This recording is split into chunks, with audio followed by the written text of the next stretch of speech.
بهتره زود که با در صحنه عشق کنم.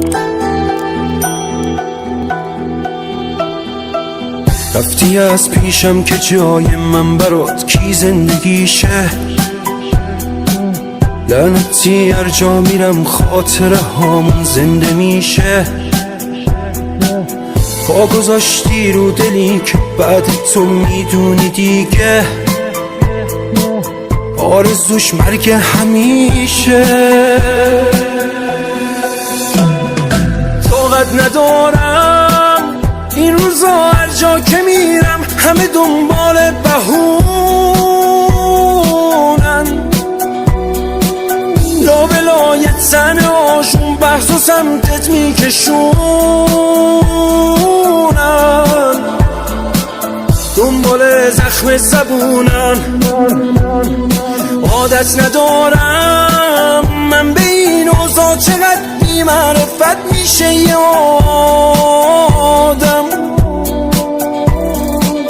آبرو واسم نذاشتی حتی پیش خونه بارم، همه چیمو پات دادم.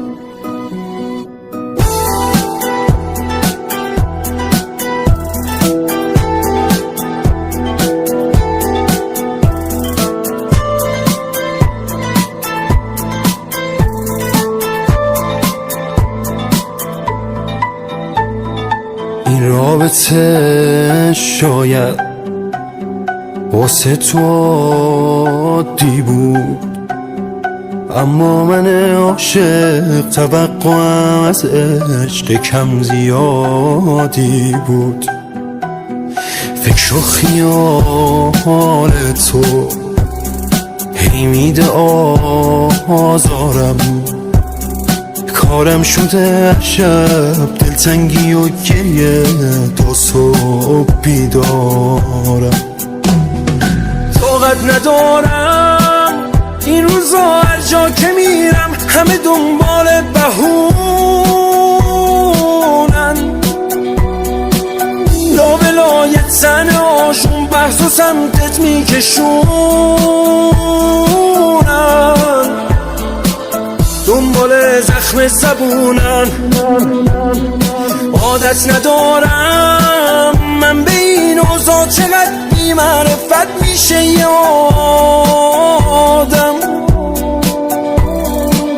آبرو واسم نذاشتی حتی پیش خونه بارم، همه چیمو پات دادم. علی خداوندلو. دوستان هنگام روبرو نشدن حتما زنگ رو پخش کنید، این به ما خیلی کمک می‌رساند. خیر.